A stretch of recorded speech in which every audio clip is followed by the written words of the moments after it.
আসসালামু আলাইকুম। আমি ডক্টর জান্নাতুল ফেরদৌস বলছি। আশা করি সবাই ভালো আছেন, সুস্থ আছেন। আজকে আপনাদের সাথে যে বিষয়টি নিয়ে কথা বলবো সেটা হচ্ছে আপনি আপনার বাচ্চাকে 24 ঘন্টায় কতটুকু ফর্মুলা মিল্ক খাওয়াবেন সেই বিষয় নিয়ে আজকে কথা বলবো। এটা আসলে যেসব বাচ্চারা মার বুকের দুধ পায় তাদের ক্ষেত্রে প্রযোজ্য হবে না। যারা যেসব বাচ্চারা মার বুকের দুধ সঠিকভাবে পায় না তাদের জন্য উপযুক্ত হবে।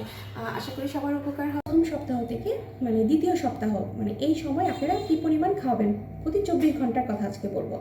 তো আপনি প্রথম সপ্তাহ থেকে দ্বিতীয় সপ্তাহে বাচ্চাকে অবশ্যই প্রতিবার দুধ 60 ml থেকে 90 ml খাওয়াতে পারবেন, আর সেটা সারাদিনে 24 ঘন্টায় 6 থেকে 10 বার খাওয়াতে পারেন। এরপর আসবে কি তৃতীয় সপ্তাহ থেকে 2 মাস পর্যন্ত কী পরিমাণে খাওয়াবেন। তৃতীয় সপ্তাহ থেকে 2 মাস পর্যন্ত 120 ml থেকে 150 ml খাওয়াতে পারেন, সেটা আপনি 5 থেকে 7 বারে খাওয়াবেন। এভাবে আপনি খাওয়াতে পারেন।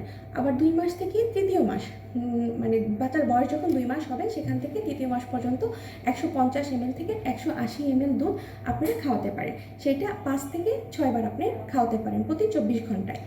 এরপর হচ্ছে তৃতীয় মাস থেকে চতুর্থ মাস 3 মাস থেকে 4 মাস বয়স পর্যন্ত কীভাবে খাওয়াবেন। 180 ml থেকে 210 ml, এটা আপনারা 4 থেকে 5 বার খাওয়াতে পারেন 24 ঘন্টার মাঝে। আর পরবর্তীতে হচ্ছে 5 মাস থেকে 12 মাস 1 বছর বয়স পর্যন্ত, তখন কিন্তু আপনারা 210 ml থেকে 240 ml পর্যন্ত আপনারা খাওয়াতে পারেন।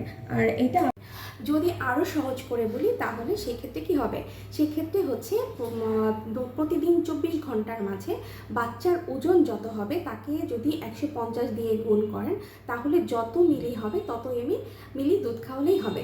যদি ধরেন আপনার বাচ্চার ওজন 5 কেজি হয় তাহলে 5কে 150 দিয়ে গুণ করবেন, তাহলে কত হলো 750 মিলি। তার মানে বাচ্চাকে 24 ঘন্টায় যদি আপনারা 750 মিলি দুধ খাওয়ান তাহলেই কিন্তু যথেষ্ট হয়ে যাবে। আশা করি সবার উপকারে লাগবে। ভালো থাকবেন, সুস্থ থাকবেন। আল্লাহ হাফেজ।